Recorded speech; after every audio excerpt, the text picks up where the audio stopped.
Inheritance का जब हमने देखा था कल, तो पहले तो हमने ये चीज़ समझी कि वो अपनी लाइक पेरेंट क्लास से चाइल्ड क्लास में सारी प्रॉपर्टीज इनहेरिट करता है ना। हाँ उसके जी। बाद फिर हमने ये भी देखा कि अ, उससे पहले हम अगर इनहेरिटेंस में डीप घुसने से पहले हमने थोड़ी चीज़ें डिस्कस करी थी, जिसमें हमारी चीज़ थी एक्सेस मॉडिफायर, है ना। तो हमने ये हम्म। देखा था कि तीन टाइप के आपके एक्सेस मॉडिफायर होते हैं। पहला आपका होता है पब्लिक, दूसरा आपका होता है फिर प्राइवेट प्राइवेट, और प्रोटेक्टेड। और प्रोटेक्टेड। तो अमन ये बोल रहा था कि उसको प्रोटेक्टेड समझ नहीं आया, कल समझ आया था प्रोटेक्टेड अगर सुना था थोड़ा बहुत। प्रोटेक्टेड हाँ भैया, मैंने समझा अलग से, तो आ गया मुझे। ठीक है, तो ये तीन टाइप के आपके एक्सेस मॉडिफायर्स होते हैं, पब्लिक, प्राइवेट, हम्म। प्रोटेक्टेड। अब ये जानने के बाद अभी हमें देखना है कि लाइक क्लासेस जब मैं इनहेरिट करता हूँ, तो मैं हम्म। इन तीनों किसी भी वे में इनहेरिट कर सकता हूँ, है ना।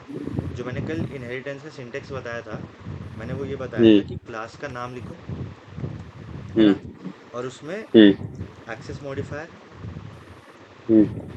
करेक्ट, और जिस क्लास को आपको इनहेरिट करना है उसका हम्म। नाम,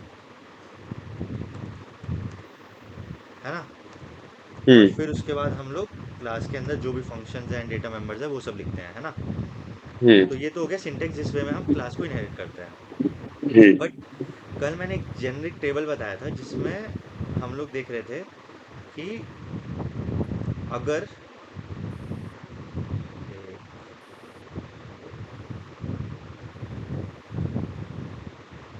हम ये देखना चाह रहे थे कि मोड ऑफ इनहेरिटेंस क्या है ना। हम्म। और जो मोड ऑफ इनहेरिटेंस है वो तीन तरीके के हो सकते हैं। एक हमारे क्या हो सकता है, पब्लिक हो सकता है ना, मैं ऐसे लिख देता हूँ। एक हमारे क्या हो सकता है, प्राइवेट हो सकता है, करेक्ट। हाँ। और एक हमारा मोड ऑफ इनहेरिटेंस हो सकता है जो कि हमारा हो गया प्रोटेक्टेड। ठीक है, ये तीन हो सकते हैं। और इसके बाद अगर मैं देखूँ तो जो जिस क्लास से हम इनहेरिट कर रहे हैं उसके अंदर भी तो कुछ मेंबर फंक्शंस और आपके वो होंगे, क्या बोलते हैं, डेटा मेंबर्स और मेंबर फंक्शंस होंगे। एंड वो सब भी हम्म। हमारे क्या हो सकते हैं, पब्लिक, प्राइवेट, प्रोटेक्टेड हो सकते हैं ना। हम्म। तो ये मूव क्यों नहीं कर रहा है? एक मिनट।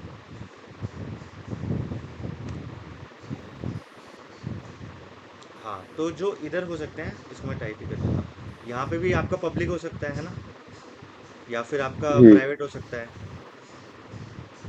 या फिर आपका प्रोटेक्टेड हो सकता है। पहले प्रोटेक्टेड लिख लेते हैं, PROT, है ना, और प्राइवेट को PRI लिख लेते हैं, ठीक है।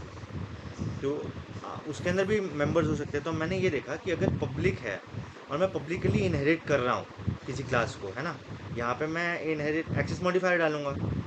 तो अगर मैंने किसी क्लास को पब्लिकली इनहेरिट किया है और उस जिस क्लास से इनहेरिट किया है उसके जो पब्लिक मेंबर्स होंगे वो इस क्लास के अंदर आने के बाद पब्लिक ही रहेंगे, करेक्ट। हम्म। ये बताया था कल मैंने एक चीज़। फिर मैंने बताया था जो प्रोटेक्टेड होंगे, जो प्रोटेक्टेड मेंबर्स होंगे जिस क्लास से इनहेरिट किया है, एक बार लिख के दिखाता हूँ। जैसे क्लास ए हो गई हमारे पास, है ना, क्लास ए, है ना। क्लास ए के अंदर हमारे पास कुछ मेंबर्स हो सकते हैं, डेटा मेंबर्स हो सकते हैं जो पब्लिक के अंदर लाई करेंगे, कुछ हो सकते हैं जो प्राइवेट के अंदर लाई करेंगे, और कुछ हो सकते हैं जो प्रोटेक्टेड के अंदर लाई करेंगे, करेक्ट।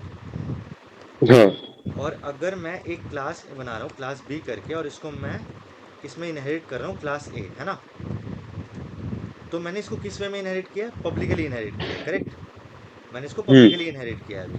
तो मैंने अगर पब्लिकली इनहेरिट किया है तो जो इस क्लास के पब्लिक मेंबर्स हैं वो इस क्लास में आने के बाद पब्लिक ही रहेंगे, ठीक है। यानी हम्म। उनको मैं यहाँ भी एक्सेस कर सकता हूँ और मेन के अंदर भी एक्सेस कर सकता हूँ और कहीं भी एक्सेस कर सकता हूँ, करेक्ट। हम्म। इतना समझ आ गया। अगर हाँ। तो जो प्रोटेक्टेड मेंबर हैं इस क्लास के, पेरेंट क्लास के, वो इनहेरिट होने के बाद प्रोटेक्टेड ही रहेंगे।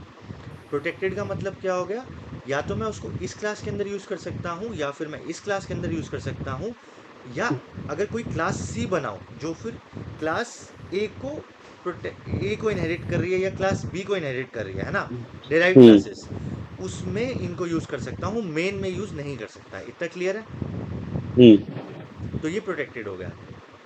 प्राइवेट मेंबर्स को तो हम एक्सेस ही नहीं कर सकते, नॉट एक्सेसिबल। तो जो प्राइवेट मेंबर यहाँ है वो बस इसी क्लास के अंदर एक्सेस कर सकता हूँ, ना मैं डेराइव क्लास में एक्सेस कर सकता हूँ, ना मैं मेन फंक्शन में एक्सेस कर सकता हूँ। क्लियर है। हम्म। तो ये पढ़ाया था कल इस टेबल के हिसाब से, ठीक है। अब हम चलते हैं अगले मोड ऑफ इनहेरिटेंस पे। अगला मोड ऑफ इनहेरिटेंस हमारा क्या हो सकता है? अगला मोड ऑफ इनहेरिटेंस हमारा है, क्या बोलते हैं, प्रोटेक्टेड, ठीक है। तो मैंने किसी क्लास को प्रोटेक्टेड वे में इनहेरिट किया है। तो जब प्रोटेक्टेड वे में इनहेरिट किया है, तो जो पब्लिक मेंबर्स हैं वो भी प्रोटेक्टेड बन जाएंगे, समझ रहे हो? और जो प्रोटेक्टेड मेंबर हैं वो तो प्रोटेक्टेड रहेंगे ही रहेंगे। इसका मतलब क्या है, ये जो पब्लिक मेंबर्स मैं इसके अंदर बना रहा हूँ, ये इधर जाके प्रोटेक्टेड बन जाएंगे, करेक्ट। और जो प्रोटेक्टेड थे वो ऑटोमेटिकली प्रोटेक्टेड रहेंगे, और प्राइवेट जो है वो एक्सेसिबल नहीं रहेंगे, करेक्ट।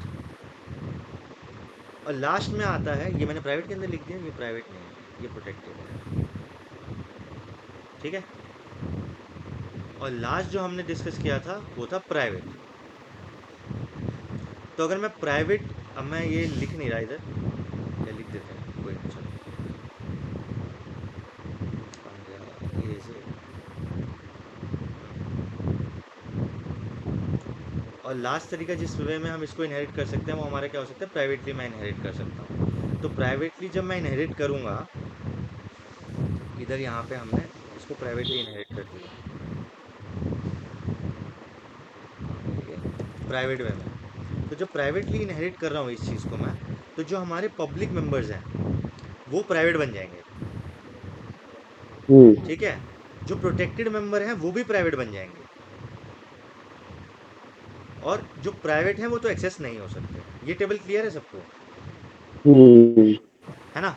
तो बस कल हिंट, मैं तरीका ये बता रहा था इसको याद रखने का, कि जैसे जो पब्लिक है, तो जो भी आपके डेटा मेंबर्स हैं वो, जो आपका, जैसे मैंने पब्लिकली इनहेरिट किया तो इसकी प्रॉपर्टीज़ रखना चाहेंगे जब वो इनहेरिट हुआ। तो जो पब्लिक मेंबर्स हैं वो पब्लिक रहेंगे। सिंस पब्लिक पूरी फ्रीडम देता है, तो वो चाहेगा जैसे ही हमारे पिछले वे में पेरेंट क्लास में जिस वे में वो एक्सेस मॉडिफायर्स से, उसी वे में सारे के सारे आ जाएं, except for private members, correct. Protected member क्या करेगा, वो बोलेगा, वो भी उस अपनी तरह लेके आना चाहेगा सारी चीज़ों को। तो उसने पब्लिक को प्रोटेक्टेड बना दिया, प्रोटेक्टेड को भी प्रोटेक्टेड रख रहा है, और प्राइवेट को तो एक्सेस करेंगे। और प्राइवेट ने भी पब्लिक और प्रोटेक्टेड को अपनी तरह बना दिया और प्राइवेट कर दिया, जब मैं प्राइवेटली इनहेरिट कर रहा हूँ। ये टेबल क्लियर है सबको? हाँ, तो अब नहीं क्लियर है। ये टेबल जब क्लियर हो गई, अब हम घुसते हैं टाइप्स ऑफ इनहेरिटेंस में, ठीक है। तो टाइप्स ऑफ इनहेरिटेंस में बताओ कौन सी टाइप्स होती हैं, अगर पढ़ा हो तो। एक दो नाम कोई भी आ रहे हो दिमाग में?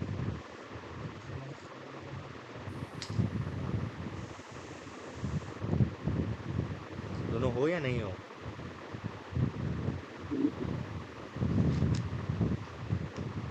याद नहीं है? हायरार्की एक तो सिंगल लेवल हो गई, है ना। एक मल्टी तुम्हारी अच्छा। होती है मल्टी लेवल, एक एक तुम्हारी होती होती है है हायरार्की। मल्टीपल,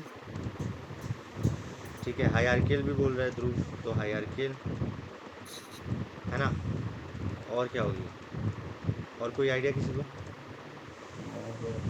एक होती है हाइब्रिड, हाइब्रिड। एक होती है हमारी डायमंड। अच्छा, ये मोस्ट आस्क्ड है, लाइक इंटरव्यूज़ के अंदर, डायमंड इनहेरिटेंस। इंटरव्यूज़ को बहुत मज़ा आता है ये क्वेश्चन पूछने के लिए। तो अब हम एक एक करके देखते हैं, कि पहले मैं विजुअल रिप्रेजेंटेशन दे देता हूँ सबकी, ठीक है। उसके बाद फिर मैं उसको एटम पे चला के दिखाऊंगा, करेक्ट।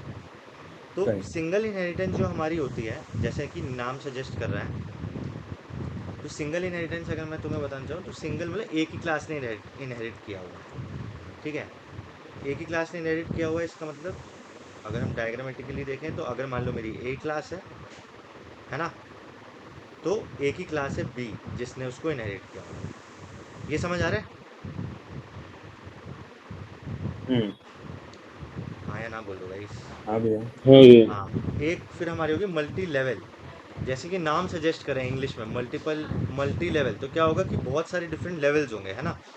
तो मान लो एक हमारी क्लास है ए, एक हमारी क्लास है बी, है ना, एक हमारी क्लास है सी, और एक हमारी क्लास है डी। तो क्या होगा इसके अंदर, लेवल बाय लेवल चलेगा। ए बी ने ए को कर रखा है, सी ने बी को कर रखा है, डी ने सी को कर रखा है। ये चीज़ क्लियर है। मल्टी लेवल के बाद हमारे पास आता है मल्टीपल इनहेरिटेंस। मल्टीपल इनहेरिटेंस क्या होता है, एक ही क्लास से आपकी दो डिफरेंट क्लास इनहेरिट करें। ठीक है,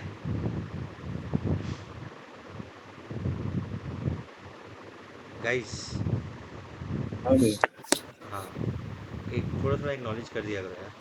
हाँ ठीक है भैया। हायरार्कियल की अगर मैं बात करूँ तो हायरार्कियल में आपका क्या होगा, एक हायरार्की प्रेजेंट होगी, एक ट्री लाइक स्ट्रक्चर बोल सकते हो तुम लोग। हाँ तो कैसा होगा, जैसे मान लो ए क्लास हो गई, ठीक है, हाँ और यहाँ पे एक मिनट मेरे को चेक करने दो, मैं हमेशा कंफ्यूज होता हूँ। मैंने उल्टा कर दिया है आई थिंक। नहीं नहीं, अभी तक तो सही है। हाँ, एक मिनट चेक करने दो।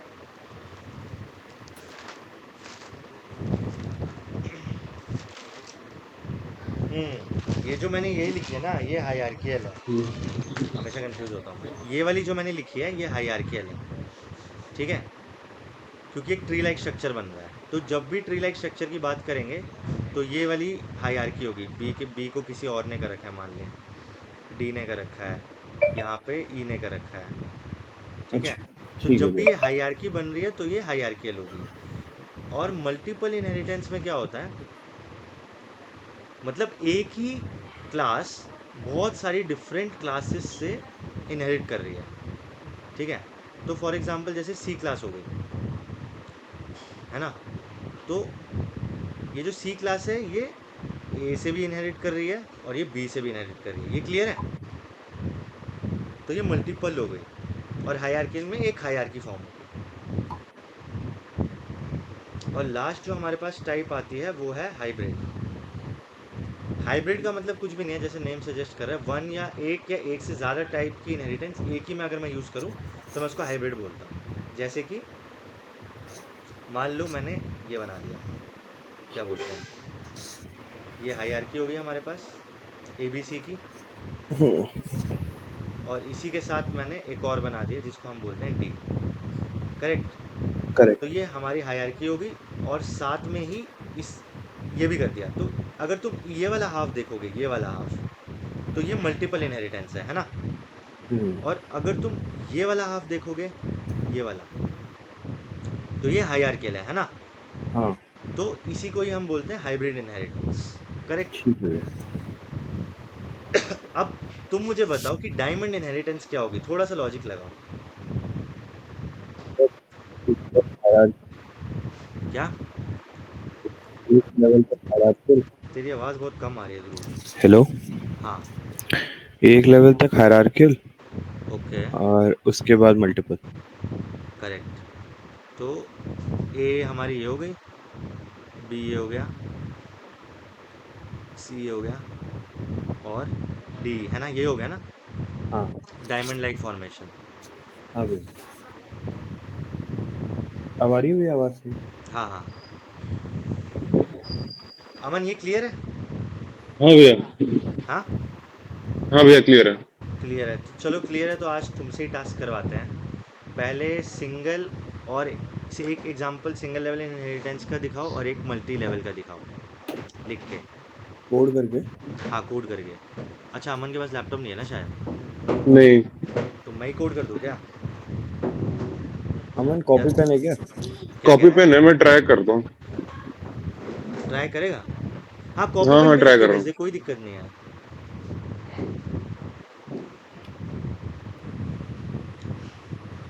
मैंने कोड ही लिख रखा है तो मैं ना वही दिखा देता हूँ डायरेक्ट। हम्म। हायरार्कियल का ही दिखाता हूँ मैं। हम्म।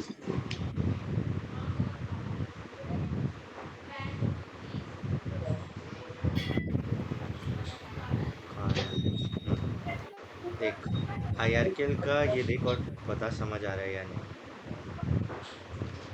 एक क्लास बनाई है ए, ये क्या हो गया, अच्छा ये हो गया right। हाँ उसका फंक्शन बनाया F11। हम्म। बी है, बी ने ए को इनहेरिट किया, ठीक है, हम्म। और सी ने भी ए को इनहेरिट किया। हम्म। तो तू देख ये वाला रिप्रेजेंटेशन आ रहा है नहीं आ रहा, इतना हाँ पर, हाँ है ना? हाँ हाँ हाँ। हाँ तो बस वही किया है, समझ गया? ठीक है ठीक। हाँ समझ गया। ठीक है, तो ये तो एक बार मैं फटाफट गो थ्रू कर देता हूँ। ये हमारी होगी हायरार्कियल, है ना, जिसमें हाँ एक ही क्लास, दो डिफरेंट क्लास ने एक ही क्लास को इनहेरिट किया, एक ही जैसे नहीं किया हाँ। है ना? और फिर हमारी एक होगी मल्टीपल। मल्टीपल का मतलब यही हो गया कि एक क्लास दो क्लासेस को इनहेरिट दो कर रही क्लास को इनहेरिट कर रही है हाँ। है ना? तो इसने एनिमल हम्म हाइब्रिड, मैंने ऐसी क्लास बनाई है, इसने एनिमल को भी हम्म इनहेरिट किया हुआ है और इसने ह्यूमन को भी इनहेरिट किया हुआ है। हम्म मैं बस एक चीज़ तुम्हें क्लियर करना चाहता हूँ ताकि तुम्हारे दिमाग में ये चले जब हम क्लासेस लिखें ना, तो एक रिप्रेजेंटेशन बस देना चाहता हूँ, क्या पता तुम उस तरीके से सोच रहे हो या नहीं सोच रहे। तो ये देखो, इसको ना हमेशा ऐसे देखना, लाइक जब भी क्लासेस अपन बनाते हैं ना, तो पहले तो जैसे ये हम्म हो गई कि ये हमारे पास एनिमल क्लास है, करेक्ट? हम्म ये उसका बॉक्स हो गया एनिमल का, हम्म है ना? तो एनिमल का जब ये हम्म बॉक्स हो गया तो इसके अंदर हमारे कुछ डेटा मेंबर्स होंगे, है ना, हम्म, और कुछ मेंबर फंक्शंस होंगे, करेक्ट? और ये हाँ पब्लिक वे में अभी मैंने लिख रखा है, करेक्ट? अब हाँ मैं इसको पब्लिकली इनहेरिट कर रहा हूँ, पब्लिकली इनहेरिट किया ना मैंने टेक्निकली ठीक है हाँ हाइब्रिड के अंदर, हाँ हाँ हाँ। है ना? तो हम्म हाइब्रिड के अंदर पब्लिकली जब मैं इनहेरिट कर रहा हूँ तो वही चीज़ हो जाएगी, इसके जो पब्लिक मेंबर्स होंगे वो पब्लिक आ जाएंगे, जो प्रोटेक्टेड होंगे वो हम्म प्रोटेक्टेड आ जाएंगे और प्राइवेट एक्सेसिबल नहीं होंगे, करेक्ट? हेलो। तो हम्म हाँ ध्रुव, बस मैं एक्सप्लेन कर रहा हूँ, थोड़ा तुमने सही लिखा है सबने, हाँ बस मैं एक बार फिजिकल रिप्रेजेंटेशन दिखा रहा हूँ कि एक्चुअली में इनहेरिटेंस मेमोरी के टर्म्स में कैसे होता है, ठीक है? तो जैसे एनिमल का मैंने बोला कि ये सारे डेटा मेंबर्स हैं, एज, वेट और मेंबर फंक्शन हो गया बार्क, है ना? अब ये अगर पब्लिकली इनहेरिट किया गया है हाइब्रिड के अंदर, तो ये एज इधर भी रहेगा, वेट इधर भी रहेगा और बार्क इधर भी रहेगा, plus in addition to that इसके भी अपने फंक्शंस होंगे। जैसे कि अगर मैं अंदर कुछ भी लिख दूँ इस हाइब्रिड के अंदर, मान लो मैंने पब्लिकली एक और फंक्शन लिख दिया, वॉइड हाइब्रिड, हाइब्रिड तो नहीं, वॉइड कुछ भी लिख देता है, प्रिंट लिख देता हूँ, करेक्ट? तो इसके पास अपने फंक्शंस भी होंगे और अपने डेटा मेंबर्स भी होंगे। बस तुम्हें क्या चेक करना है, ये पब्लिकली इनहेरिट किया गया है, तो इसके जो पब्लिक मेंबर्स हैं वो यहाँ के पब्लिक बन जाएंगे, जो प्रोटेक्टेड मेंबर है वो प्रोटेक्टेड बन जाएंगे और जो प्राइवेट है वो एक्सेस नहीं कर सकता मैं, करेक्ट? हम्म ये एक चीज़ है। अब मान लो इसी तरीके से अगर ये ह्यूमन क्लास थी, है ना, तो ह्यूमन के भी अपने कुछ डेटा मेंबर्स थे जैसे स्ट्रिंग, कलर और स्पीक, है ना? तो ये भी यहाँ पे इनहेरिट होंगे। अगर मैं पब्लिक वे में इनहेरिट कर रहा हूँ तो वही सेम चीज़ें वैलिड होंगी, करेक्ट? यहाँ पे मैंने सब पब्लिक हम्म पब्लिक खेल रखा है, बट अगर मान लो मैंने ये ह्यूमन के आगे लिख दिया था प्रोटेक्टेड, ठीक है? तो ह्यूमन के अंदर जो प्रोटेक्टेड मेंबर्स होते हैं जो पब्लिक मेंबर हैं, जैसे स्ट्रिंग, कलर भी है, तो अगर मैं हाइब्रिड का एक ऑब्जेक्ट बनाता हूँ और एच डॉट स्पीक कॉल करता हूँ, देखना नहीं चलेगा, एरर देगा ये। देखो, आ गया, speak is inaccessible within this context, hmm समझ रहे हो ये बात? तो बस हम्म ये बिल्कुल ध्यान में रखना, ये जो मैंने टेबल ऊपर दिया ना, ये वाली टेबल, इसको फॉलो करते हुए आपकी इनहेरिटेंस होगी हमेशा, है ना? तो कुछ भी ट्रिक करे, एमसीक्यू वगैरह जो भी फ्यूचर में आए, अगर वो ट्रिक करे, बस ये टेबल दिमाग में रख लेना और किस वे में इनहेरिट हुआ है वो दिमाग में रख लेना, कोई दिक्कत नहीं आएगी। ये क्लियर है? हाँ हम्म भैया। हाँ, तो अपने को अब सब क्लियर है, मल्टीपल इनहेरिटेंस हमने देख ली, हायरार्कियल इनहेरिटेंस हमने देख ली, है ना? और सिंगल लेवल इनहेरिटेंस भी हमने देख ली, एक मिनट, सिंगल लेवल इनहेरिटेंस नहीं बनाया क्या मैंने? हाँ यार, सिंगल लेवल इनहेरिटेंस भी देख ली कि बस एक ही क्लास उसको इनहेरिट कर रही है, करेक्ट? और हम्म मल्टी लेवल भी देख लो यहाँ पे, अगर डॉग तक होता, डॉग एनिमल को एक्सेस करता तो वो सिंगल लेवल थी। अब मैंने एक और बना दी यहाँ पे जर्मन शेफर्ड करके, है ना?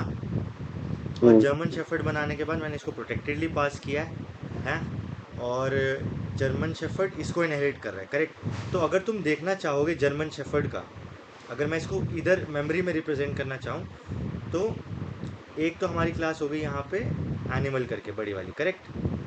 हम्म एनिमल में कुछ डेटा मेंबर्स वगैरह होंगे, ये पब्लिकली इनहेरिट किया है मैंने, तो यहाँ पे ये हम्म, डॉग बना दी मैंने, है ना?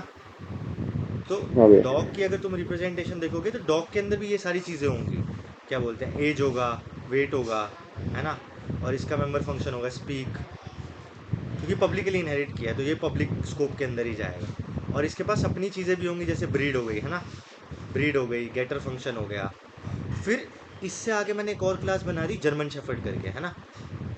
तो जर्मन शेफर्ड के अंदर ये सारी चीज़ें तो आएंगी, बट कैसे आएंगी, प्रोटेक्टेड वे में आएंगी, है ना। तो ये सारे जितने भी public int age weight speak ये जब जितने भी थे सारे, अब ये सारे इसके अंदर प्रोटेक्टेड वे में चले जाएंगे। ये बात समझ आ रही है। जर्मन शेफर्ड के अंदर प्रोटेक्टेड वे में चले जाएंगे, और जर्मन शेफर्ड की फिर अपनी कुछ चीज़ें होंगी, है ना।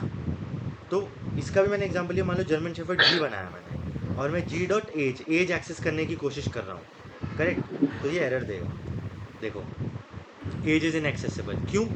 क्योंकि मैंने डॉग को एक वो सॉरी जर्मन शेफर्ड को प्रोटेक्टेड वे में बनाया। अभी यहीं पे मैं पब्लिक लिख देता तो कोड चल गया, समझ गए।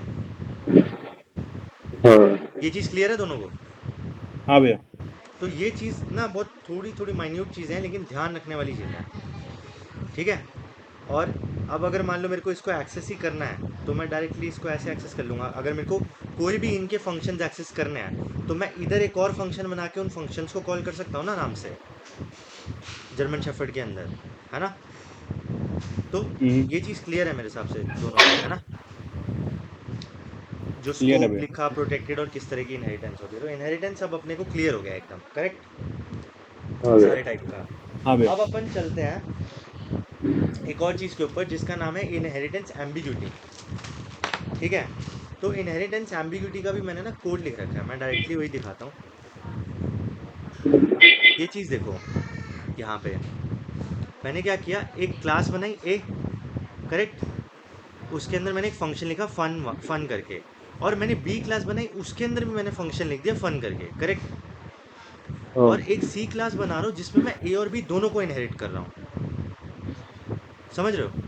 तो हम्म अब जब मैं सी का ऑब्जेक्ट बनाऊंगा और फन कॉल करूंगा, अभी मान लीजिए इसको कमेंट आउट कर देते हैं, मैं सी का ऑब्जेक्ट बना के फन कॉल करूंगा, तो किसका फन कॉल होगा, मतलब कौन सा फंक्शन कॉल होगा। क्योंकि दोनों को मैंने इनहेरिट किया और दोनों पब्लिकली इनहेरिट हुए हैं, तो टेक्निकली मैं इसके ऑब्जेक्ट से दोनों के फंक्शंस को एक्सेस कर सकता हूँ। तो एक्सेस कौन सा होगा,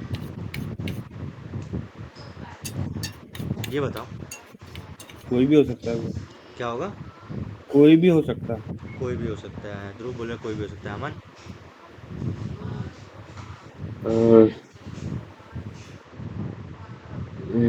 class B class class A वाला अगर पहले वो होना चाहिए मेरे ख्याल से। ओके, तो तेरे हिसाब से क्लास ए वाला, एक बार चला के देखें। हम्म देखो एरर आएगा, क्या बोल रहा है ये, फन इज एम्बिगुअस, एरर देगा। हम्म हम्म एम्बिगुअस का मतलब है कि दोनों फंक्शन सेम नाम के हैं, और एक क्लास ऐसी बना ली जिसमें दोनों इनहेरिट कर दिए, तो ये हम्म एम्बिग्यूटी देता है। इसको हम बोलते हैं इनहेरिटेंस एम्बिग्यूटी, क्लियर है। इसको रिजॉल्व करने के हाँ लिए आप क्या यूज करते हो, आप यूज करते हो स्कोप रेजोल्यूशन ऑपरेटर,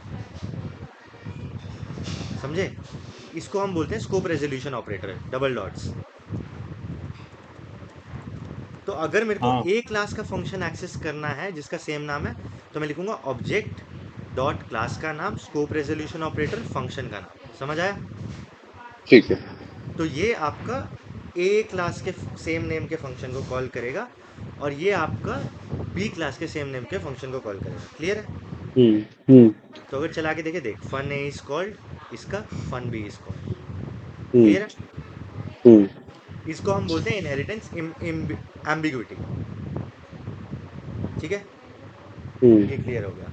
अब इसके बाद अगले टॉपिक पे चलते हैं, पहले थोड़ा थ्योरी समझेंगे। ये इनहेरिटेंस हमारा खत्म हो गया, इनहेरिटेंस क्लियर है ना पूरा। हाँ भैया। इससे हाँ भैया। ज़्यादा सवाल कोई इंटरव्यू में नहीं पूछेगा, जितनी चीज़ें बताई बस उनको थोड़ा एक्सपेरिमेंट वगैरह करते रहना। एक्सेस मॉडिफायर की वो टेबल याद रख लेना, है ना। बस उसके अलावा कुछ कोई एक सवाल एक्स्ट्रा नहीं पूछेगा इनहेरिटेंस में तुमसे, ठीक है। अब अगला टॉपिक है हमारा जिसको ओके हम भैया। बोलते हैं next pillar, that is polymorphism. तो पॉलीमॉर्फिज्म थोड़ा बहुत आइडिया है या बिल्कुल आइडिया नहीं है, बिल्कुल स्टार्टिंग से बताओ, या ट्राई करना चाहते हो। भैया थोड़ा आइडिया बहुत है। आइडिया है। क्या आइडिया है। बेसिक डेफिनेशन वगैरह। क्या क्या। डेफिनेशन। हाँ, डेफिनेशन क्या होती है ये बोल पहले। मतलब किसी भी चीज को कंपाइल करने के लिए कि डिस्प्ले करने के लिए, तो जी एक से लाइक ठीक है, मैं बताता हूँ। तो पॉलीमॉर्फिज्म का मतलब होता है, वैसे इंग्लिश में हाँ, वो अगर तुम एक ही देखो, चीज को डिफरेंट तरीके से दिखाने के लिए यस, तो पॉलीमोन। हाँ। यस, तो existing in multiple forms, hmm. That is called as polymorphism, hmm. है ना। तो अब यहाँ पे मल्टीपल फॉर्म्स का मतलब क्या है प्रोग्रामिंग के अंदर, है ना, वो देखेंगे। तो पॉलीमॉर्फिज्म आपकी जो होती है ना, वो दो टाइप की होती है। एक होती है आपकी कंपाइल टाइम पॉलीमॉर्फिज्म, ठीक है, रन टाइम। और एक होती है run time polymorphism. Compile time polymorphism की भी दो टाइप है, थोड़ा धीरे धीरे लिखता हूँ।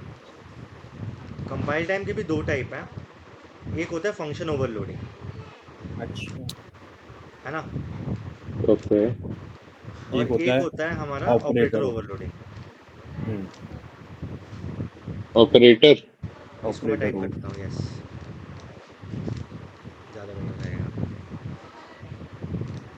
एक हमारा होता है फंक्शन ओवरलोडिंग, और एक हमारा होता है ऑपरेटर ओवरलोडिंग, ठीक है। तो ये दो टाइप्स होती हैं, और रन टाइम पॉलीमॉर्फिज्म की एक ही टाइप होती है, मेथड ओवरराइडिंग। जिसने जावा पढ़ी है उसको पता होगा कि मेथड हम्म। ओवरराइडिंग क्या होता है, ठीक है। ठीक है। ये दो चीज़ें क्लियर है। हाँ। तो अब हमें पढ़ना है कि फंक्शन ओवरलोडिंग क्या होती है और ऑपरेटर ओवरलोडिंग क्या होती है। तो फंक्शन ओवरलोडिंग शायद तुमने पहले ही पढ़ रखी होगी, मैंने पढ़ाई भी है शायद, पढ़ाई कंस्ट्रक्टर ओवरलोडिंग के टाइम पे बताया था मैंने, है ना। पढ़ाई। तो क्या होती है फंक्शन ओवरलोडिंग, मैं बताऊंगा। क्या, मैं बताऊंगा। बता बता, आवाज़ कम आ रही है फिर से तेरी। अच्छा, अब आ रही है। हाँ, अब आ रही है। भैया फंक्शन ओवरलोडिंग वही होती है कि सेम नाम के और सेम रिटर्न टाइप के दो फंक्शन बने अभी हुए भी हैं। बहुत कम आ रही है। हेलो। हाँ, सेम नाम के और सेम रिटर्न टाइप के दो फंक्शंस बने हुए हैं, पर करेक्ट। उनके बीच में उनका जो पैरामीटर्स है वो डिफरेंट है। नंबर ऑफ पैरामीटर्स अलग होते नंबर हैं। ऑफ अमन, तेरे को ये बात पैरामीटर्स, पता डेटा है? टाइप ऑफ हाँ पैरामीटर्स भैया। हैं? हाँ भैया। हाँ, तो function overloading is nothing but it is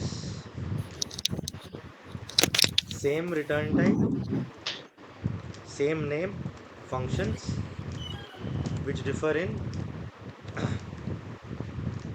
in number of parameters, correct। हम्म। और नंबर ऑफ पैरामीटर्स और टाइप ऑफ पैरामीटर भी बोल सकता हूँ,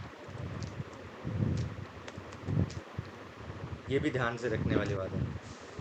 तो इसका मतलब क्या है, फॉर एग्जाम्पल अगर मैं किसी क्लास के अंदर दो या तीन ऐसे फंक्शन बनाता हूँ, फॉर एग्जाम्पल मान लो मैंने एक फंक्शन बना लिया, स्पीक स्पीक करके, हाँ स्पीक करके बना दिया, ठीक है, ये एक फंक्शन है, करेक्ट। और हम्म।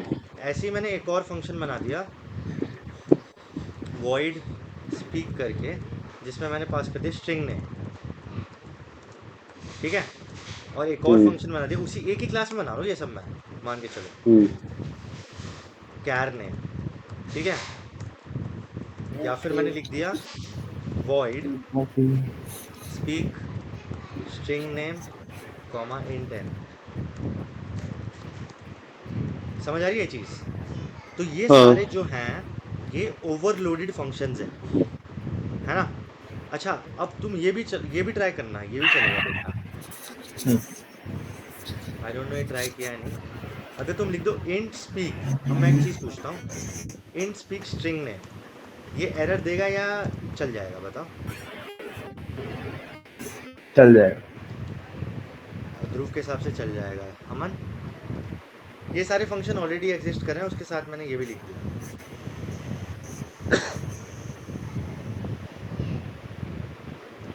नहीं चलना चाहिए। नहीं चलना चाहिए, क्यों? पैरामीटर्स डिफर कर रहे हैं ना। कौन सा पैरामीटर? एंड। वो तो रिटर्न टाइप है, ये तो हाँ रिटर्न टाइप तो है ना फंक्शन की, पैरामीटर्स तो ये होता है ना। अच्छा, क्लास के अंदर है ये। हाँ हाँ ये सारे क्लास के अंदर है, सेम ही फंक्शन है। हाँ हाँ हाँ हाँ। तो मैंने क्या बोला, फंक्शन ओवरलोडिंग का मतलब ये होता है नाम सेम है फंक्शंस का, बट वो फंक्शन से लगे। अपने पैरामीटर्स में डिफर करते हैं, या तो उनकी टाइप अलग हो हम्म। या फिर नंबर ऑफ पैरामीटर्स अलग हो, हाँ। है ना, ये बोला था ना मैंने। तो मैं उसी हम्म। डेफिनेशन के हिसाब से पूछ रहा हूँ कि ये चलेगा या नहीं चलेगा। फिर चल जाना चाहिए। चल जाएगा, दोनों के हिसाब से चल जाएगा ना। ये बार चला के देखे क्या। चला लो। हम्म। चलो एक क्लास और बना के आज की फोल्डर बना देता हूँ। ठीक है, इसको क्या फंक्शन ओवरलोडिंग लिख दें। पॉलीमॉर्फिज्म। पॉलीमॉर्फिज्म। पॉलीमॉर्फिज्म लिख दूँ हाँ। कुछ।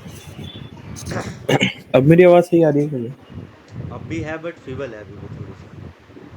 अरे, कल तक तो यही चल रहा था, आज का हो गया history, name space, STD, int main, समझ गए। अभी हमें लिखना है, अभी तो कुछ लिखा ही नहीं, समझ लो। क्लास ए पब्लिक, एक मैंने बना दिया वॉइड स्पीक, जिसमें मैंने सी आउट कर दिया सिर्फ हेलो, ठीक है। एक मैं बना देता हूँ वॉइड स्पीक, जिसमें मैं स्ट्रिंग नेम ले लेता हूँ, cout your name is name, और एक अब मैं ले लेता हूँ वॉइड स्पीक, जिसमें 2 पैरामीटर्स पास कर देता हूँ,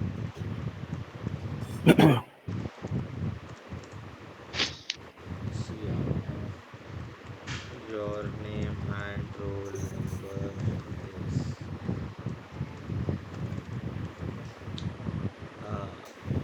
नेम, है ना। और लास्ट हम ले लेते हैं इंट टाइप का, जिसमें मैंने लिख दिया स्पीक स्ट्रिंग नेम, है ना। तुमने बोला ये चलेगा। हाँ। This is return int return time.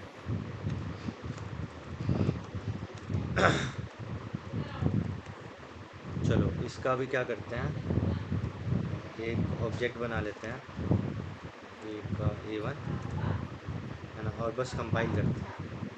देखो गलत दिया, can not be overloaded with void A speak, है ना।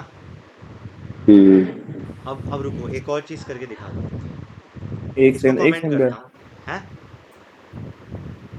एक इसको सेकंड। कमेंट करता हूँ फिर समझाऊंगा।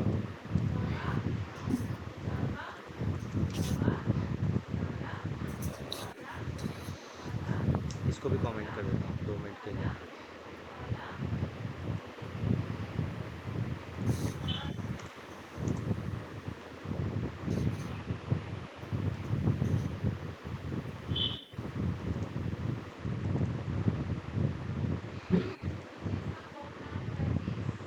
देखो ये चल गया, चल गया।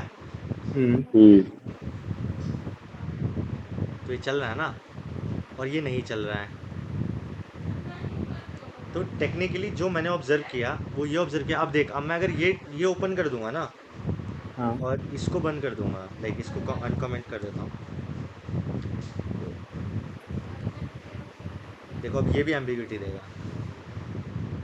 क्यों, इसको रिटर्न टाइप से कोई मतलब नहीं है, समझ रहे हो। इसको अच्छा। मेनली अंदर जो पैरामीटर्स पास हो रहे हैं हाँ, उससे मतलब है, और फंक्शन के नाम से मतलब है, समझ रहे हो। समझ गया। अमन समझ आया, हाँ ये क्लियर हो गई ना चीज़। समझ। क्लियर हो गई। हाँ तो समझ, क्लियर हो गया। रिटर्न टाइप कुछ भी हो सकता है, रिटर्न टाइप कुछ भी हो सकता है, फंक्शन का नाम सेम होना चाहिए, अंदर नंबर ऑफ पैरामीटर्स वेरी करने चाहिए। अगर मैं इसको ये भी कर देता ना यार, ये भी चल जाएगा, देखिए कैर नेम कर दूँ ना, ये भी चल जाएगा, देख चल गया। तो अंदर जो पैरामीटर्स हैं वो एक दूसरे को एकदम रेप्लिकेट नहीं करने चाहिए किसी भी फंक्शन कॉल के लिए, ठीक है। तो दिस इज फंक्शन ओवरलोडिंग, समझ गए। हाँ अब एक चीज़ ये समझने की ज़रूरत है इसके अंदर, इसको हम कंपाइल टाइम पॉलीमॉर्फिज्म क्यों बोल रहे हैं? क्योंकि ये कंपाइल टाइम के अंदर हो रही है, करेक्ट? मैं पहले F5 दबा रहा हूँ और मेरे को एरर पहले दे रहा है, उसके बाद वो रन हो रहा है, करेक्ट? करेक्ट। इसलिए वो कंपाइल टाइम पॉलीमॉर्फिज्म है। ये क्लियर है अमन? हाँ भैया। ठीक है। अब इसी तरीके से एक और चीज़ है जिसको हम बोलते हैं ऑपरेटर ओवरलोडिंग। फंक्शन ओवरलोडिंग में हमने क्या समझा कि सेम नाम के फंक्शन को मैंने ओवरलोड कर दिया, करेक्ट? ऐसे ऑपरेटर ओवरलोडिंग के लिए कि हमारे पास बहुत सारी डिफरेंट ऑपरेटर्स हैं ना, जैसे plus minus, plus plus, minus minus, है ना, ब्रैकेट्स। क्यों ना मैं इनकी यूजुअल फंक्शनैलिटी हटा के कुछ अपनी फंक्शनैलिटी डालूं, समझ रहे हो? ओके। मतलब मैं चाहता हूँ कि मल्टीप्लाई का जो काम होता है ना, उसकी जगह मैं प्लस को मैं अगर 2 नंबर मेरे को दिए जा रहे हैं और मेरे को मल्टीप्लिकेशन परफॉर्म करनी है तो मैं वैसे मल्टीप्लाई करता हूँ। लेकिन मैं अभी चाहता हूँ कि मैं मल्टीप्लाई सिंबल यूज़ करके एडिशन परफॉर्म करना चाहता हूँ, ठीक है? मेरे अच्छा। को अपना बनाना है ऑपरेटर, तो मैं उसमें एडिशन परफॉर्म करना चाहता हूँ मल्टीप्लाई को यूज़ करके।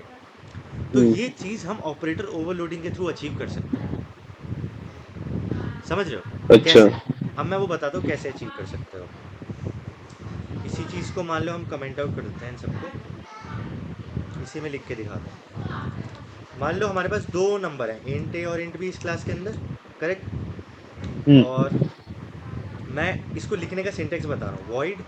मान लो मैं ये क्लास जो बना रहा हूँ ये है, इसके अंदर 2 हमारे data members A and B, और मैं ऑपरेटर ओवरलोडिंग करना चाह रहा हूँ। तो इसका सिंटेक्स होता है वॉइड ऑपरेटर, जो भी ऑपरेटर तुम्हें ओवरलोड करना है वो लिख दो।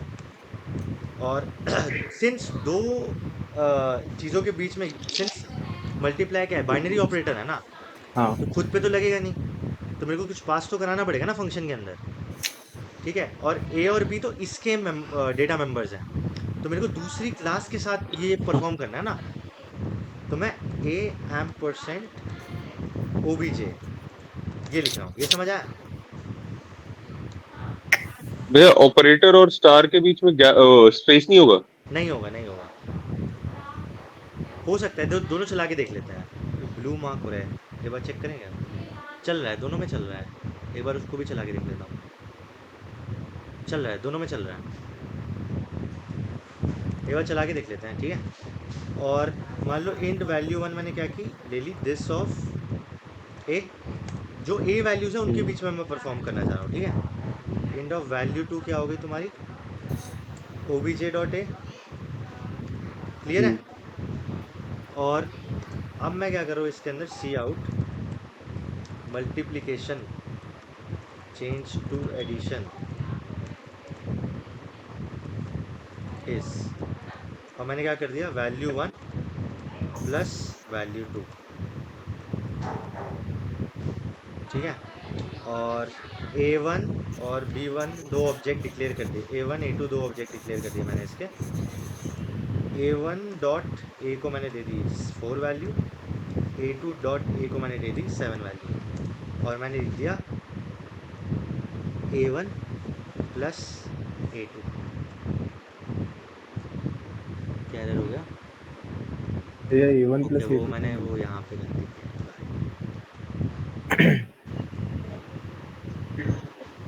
A1 स्टार A2 दोनों स्टार होगा, सॉरी मैंने प्लस लिख दिया। देख रहे हो अमन, समझ आया तेरे को? एक मिनट भैया देख रहा हूँ। हाँ देख, ध्रुव तेरे को समझ आया? थोड़ा सा क्या क्या? थोड़ा सा थोड़ा सा समझ आया, कहाँ समझ नहीं आया? मतलब ये ए एम्परसेंट ऑब्जेक्ट एक बार मुझे बताना क्या हुआ है? अच्छा बताता हूँ, ये इसको डाउट है। A M percent object basically क्या है, A1 एक ऑब्जेक्ट है और A2 एक ऑब्जेक्ट है। मैंने 2 डेटा मेंबर लिए, इंट और इंट ए इंट बी, करेक्ट? मेरे को 1 मिनट दो, 1 मिनट।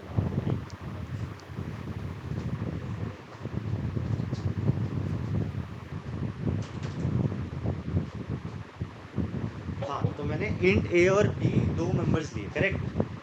अब मैं क्या कर रहा हूँ, जो मल्टीप्लिकेशन है वो एक बाइनरी ऑपरेटर है, तो यूजुअली जब मैं मल्टीप्लिकेशन करता तो मैं मल्टीप्लिकेशन दो नंबर के बीच में करूँगा ना, 3 इंटू 4। हम्म अब मैं ये मल्टीप्लाई का ऑपरेशन ही चेंज करना चाह रहा हूँ। मैं कह रहा हूँ मल्टीप्लाई सिंबल दिखे तो ये ऐड करे चीज़ों को, करेक्ट। हम्म तो मैंने क्या किया, मैंने ऑपरेटर ओवरलोडिंग लगाई, जिसमें अगर मैं ए क्लास का एक ऑब्जेक्ट बनाऊंगा हम्म तो A1 के अंदर क्या क्या होगा, ए और बी होंगे ना। हाँ और बी, अगर मैं A2 बनाऊंगा तो उसके अंदर भी अपने ए और बी होंगे। ये चीज़ ओके क्लियर है। हाँ हाँ तो मैंने क्या किया, मैंने A1 ऑब्जेक्ट का जो ए वैल्यू है उसको 4 कर दिया, और A2 ओके ऑब्जेक्ट का जो ए मेंबर है उसको 7 कर दिया। अब मेरे को इन दोनों ऑब्जेक्ट्स के बीच में मैंने डेफिनेशन चेंज कर दिया मल्टीप्लिकेशन की, कि अगर मैं लिखूं मल्टीप्लाई तो इसका मतलब A1 का जो ए है और A2 का जो ए है उन दोनों को ऐड कर देना। समझ रहे हैं। तो जब मैंने ये कॉल ठीक है की A1 इंटू A2, तो टेक्निकली वो कुछ ऐसे कॉल कर रहा है, इस फंक्शन को कॉल कर रहा है, ऑपरेटर फंक्शन को कॉल कर रहा है, वो इसके अंदर ये पास कर रहा है। समझ रहे हो। तो ये A2 इसके अंदर जा रहा है। अब अमन खुद सोच, मेरे को अगर इन दोनों के ए को मल्टीप्लाई करवाना है तो जो मैंने ये हम्म पैरामीटर लिखा है वो क्लास का एक ऑब्जेक्ट ही तो होगा। वापस बोलना जो दोनों के ए वैल्यू के अंदर स्टोर्ड है ना। हम्म अगर तेरे को ऐसे समझ नहीं आ रहा तो मान लीजिए हमारी A1 ऑब्जेक्ट है ना। हम्म A1 ऑब्जेक्ट के अंदर दो पार्टीशन है, जिसमें इधर वैल्यू है A और इधर हम्म वैल्यू है B, है ना। हम्म और ये हमारा एक A2 ऑब्जेक्ट है मेमोरी के अंदर, हम्म उसके पास भी एक A होगा और हाँ उसके पास भी एक B होगा। हाँ जी मेरे को इन दोनों को मल्टीप्लाई करवाना है, या मल्टीप्लाई करवाना है, और मल्टीप्लिकेशन में मैं बोल रहा हूँ कि मल्टीप्लाई को चेंज कर दो एडिशन में। एडिशन में हाँ समझ आ गया। तो हाँ जब मेरे को, मैंने ये फंक्शन लिखा है एक तरीके से, ऑपरेटर ओवरलोडिंग कुछ भी नहीं है, एक फंक्शन हाँ है ना। तो उस फंक्शन में अगर मेरे को इसके ए और इसके ए को मल्टीप्लाई करवाना है, तो अगर मैं हम्म A1, मान ले A1 मेरे पास ऑब्जेक्ट है अभी इस क्लास का, हम्म A1 का ऑपरेटर फंक्शन कॉल कर रहा हूँ मैं, है ना। तो हम्म A1 तो दिस से एक्सेस हो जाएगा ना, हाँ बट A2 के लिए मेरे को पास करवाना पड़ेगा ना वो फंक्शन के अंदर। हाँ तो हम्म A2 किस टाइप का है, A2 का डेटा टाइप क्या है, A2 का डेटा टाइप है एंटी A, है ना। हाँ ए तो A डेटा टाइप हो गया, और मैंने इसको हाँ रेफरेंस से पास कर दिया, कॉपी ना बना के, ताकि उसी मेमोरी लोकेशन ओके में पॉइंट करे फंक्शन में, है ना। हम्म अब मैंने वैल्यू 1 में क्या बोला, जो इस A1 का A है वो वैल्यू 1 वेरिएबल में डाल दो, डाल दिया। ठीक है और वैल्यू 2 में मैंने क्या बोला, जो इस ऑब्जेक्ट का इस पे ऑब्जेक्ट एक मेमोरी लोकेशन पे पॉइंट कर रहा होगा ना, रेफरेंस से हम्म पास हुआ है, तो वो किसकी मेमोरी लोकेशन होगी, A2 की, हम्म है ना। तो उसका A वैल्यू दे दो मुझे, और वैल्यू 2 के अंदर डाल दो, करेक्ट। हम्म और इनको ऐड करके रिटर्न कर दो। अब ओके अब समझ आया हम्म ध्रुव, तेरे को समझ आया। हाँ भैया। तो अगर, ये तो मैंने मल्टीप्लाई के साथ किया, अगर यूनरी ऑपरेटर होता है, लाइक फॉर एग्जांपल अगर मैं ब्रैकेट्स को ही करना चाहता हूँ, ब्रैकेट्स को ही ओवरलोड करना चाहता हूँ, ये भी कर सकता हूँ। मैं लिख दिया ओवरलोडेड ब्रैकेट्स सक्सेसफुली,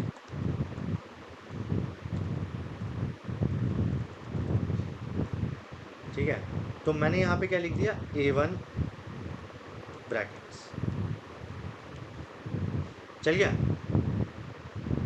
तो अगर तुम ऑपरेटर ओवरलोडिंग ऐसे इंट्यूटिवली नहीं समझ पा रहे, तो बस मैं ये बताना चाहता हूँ कि जो ऑपरेटर का यूजुअल फंक्शन होता है ना, उसको छोड़ के तुम इसके अंदर कुछ भी करवा सकते हो। समझ रहे हो। मल्टीप्लिकेशन में भी इट इज़ नॉट मैंडेटरी कि मैं ऐड करवाऊँ, मैं भाई कुछ भी करवा सकता हूँ। मेरे को अगर ये मन नहीं है ये कराने का, तो मैं प्रिंट भी करा सकता हूँ वैल्यू। मल्टीप्लिकेशन ओवरलोडिंग, सिंपल, समझ आया।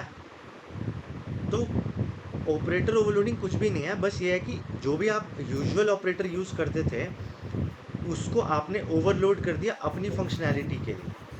हम्म अब तो समझ आएगा थोड़ा बहुत अमन। हाँ भैया। ध्रुव समझ आ गया? हाँ भैया। ठीक है, ये है ऑपरेटर ओवरलोडिंग, और ये भी कंपाइल टाइम पॉलीमॉर्फिज्म के अंडर आता है। ये क्लियर हो गया? अब हम लास्ट चीज़ पे मूव कर रहे हैं, जो है रन टाइम पॉलीमॉर्फिज्म।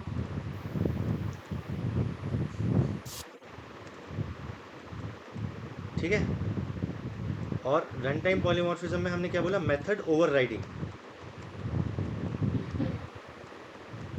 इस कोई समझा पाएगा? अगर किसी ने जावा पढ़ी है तो ओवरराइडिंग, मेथड ओवरराइडिंग क्या होती है, अगर थोड़ा बहुत भी आइडिया हो? याद नहीं भैया, उसमें याद है कि रन टाइम रहता है। ओके। भैया फंक्शन ओवरलोडिंग जैसा ही रहता है क्या मेरे क्या? मतलब मोस्ट शायद इनफाइनाइट लूप रहता है, ऐसा कुछ याद नहीं आ रहा मुझे exactly। ओके ध्रुव। भैया फंक्शन ओवरलोडिंग की तरह ही रहता है मेरे हिसाब से। फंक्शन ओवरलोडिंग की तरह रहता है? नहीं, एग्जैक्टली वैसा नहीं है। चलो बताता हूँ, पहले डायग्रामेटिकली बताता हूँ, फिर कोड के थ्रू बताता ठीक है। हूँ। मान लो एक क्लास है हमारी एनिमल करके, ठीक है? एनिमल देखी क्या कोई भी आपने? क्लास ले लो यार, मतलब एनिमल ले लिया मैंने, और आपने इसके देखी अंदर क्या? एक फंक्शन है जिसमें मैंने लिख दिया स्पीक या बार्क। स्पीक लिख देते हैं, ठीक है? और एक क्लास है जो है डॉग, और डॉग एनिमल को इनहेरिट करता है, ठीक है? और उसके अंदर भी भाई स्पीक फंक्शन है। समझ आया? अच्छा हाँ। अब मान लो मैंने क्या किया, मैंने डॉग का एक ऑब्जेक्ट बनाया, ठीक है? मान हाँ। लो ओबीजे ऑब्जेक्ट है, और उस ओबीजे को यूज़ करके मैंने इस स्पीक फंक्शन को कॉल किया, है ना? तो अब तुम बताओ वो किसका स्पीक कॉल करेगा, इसका करेगा या पेरेंट का करेगा? चाइल्ड का करेगा या डॉग। पेरेंट का करेगा? चाइल्ड। ध्रुव बोले चाइल्ड का। अमन?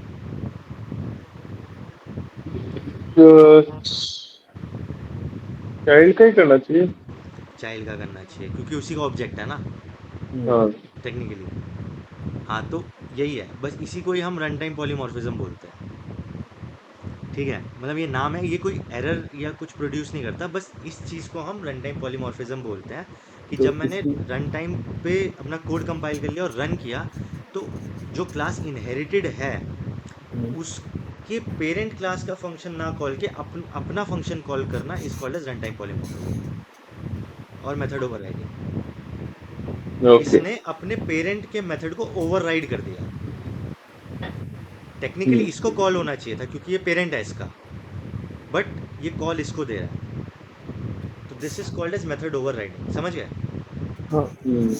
तो एक दो कंडीशंस है जो तुम याद रख सकते हो रन टाइम पॉलीमॉर्फिज्म की, एमसीक्यू में पूछ लेते हैं ऐसी वन वर्ड करके। पहली चीज़ है method of parent class and child class must have same name. ये पहली कंडीशन हो गई,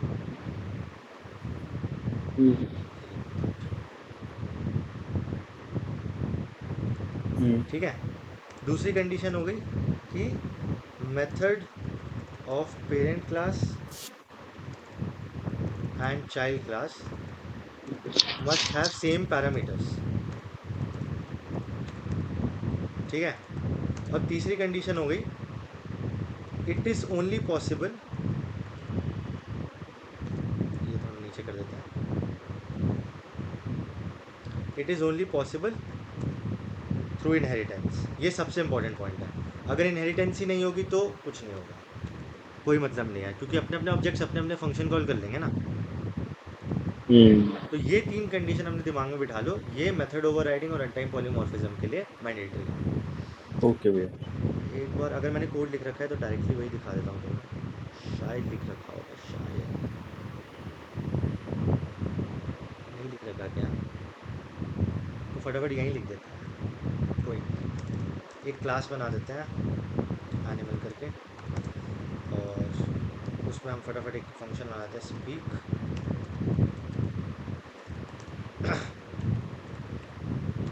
एनिमल इज स्पीकिंग,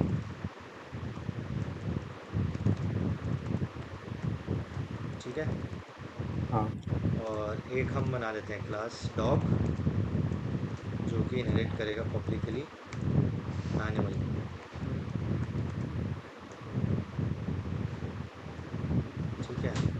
और यहाँ पे मैंने लिख दिया पब्लिक, और यहाँ भी हम लिख देते हैं वॉइड स्पीक। एक मिनट, हाँ, वॉइड स्पीक, और यहाँ पे मैंने लिख दिया सी आउट डॉग स्पीकिंग।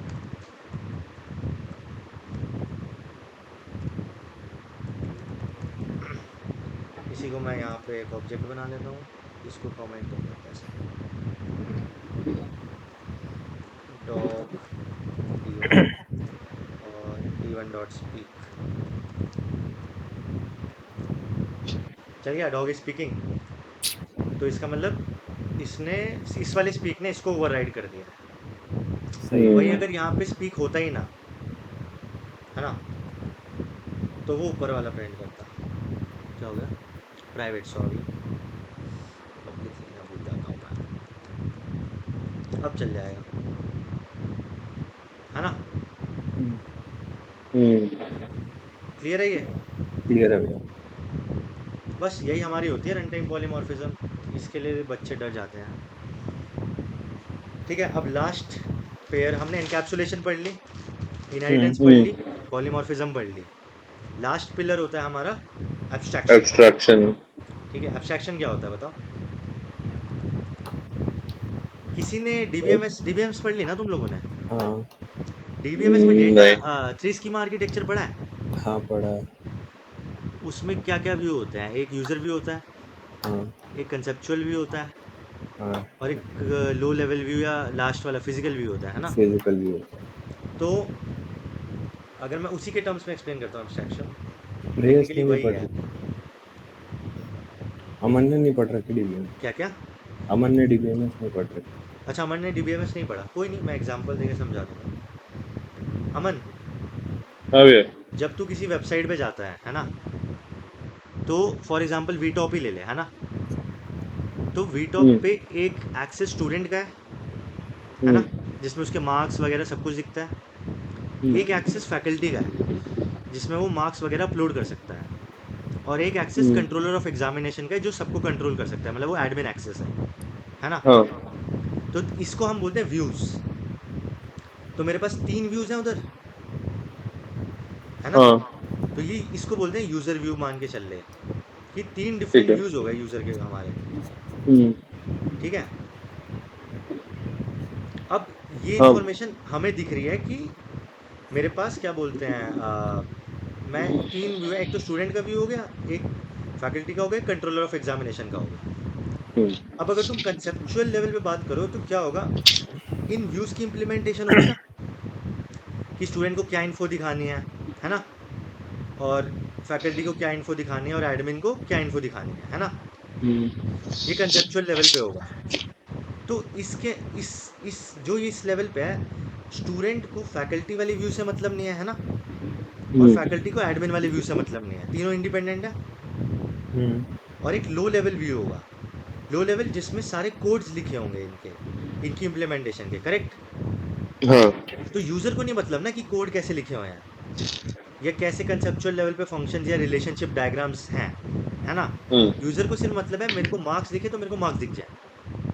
हाँ। तो इसी प्रोसेस को हम बोलते हैं डेटा एब्स्ट्रैक्शन। इसका मतलब एक यूजर को उतनी ही इंफॉर्मेशन दो जितनी रिक्वायर्ड है, उससे ज़्यादा मत दो।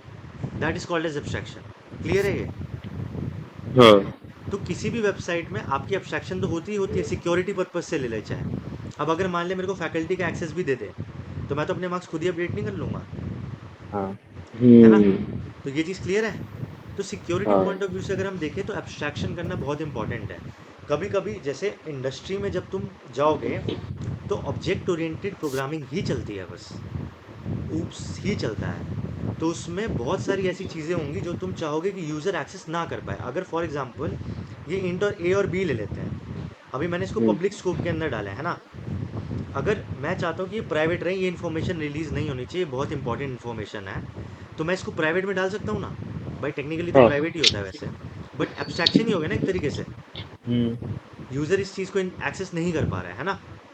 तो एब्स्ट्रैक्शन जो होती है सीपीपी में, एक्सेस मॉडिफायर्स हमें हेल्प करते हैं एब्स्ट्रैक्शन अचीव करने के लिए।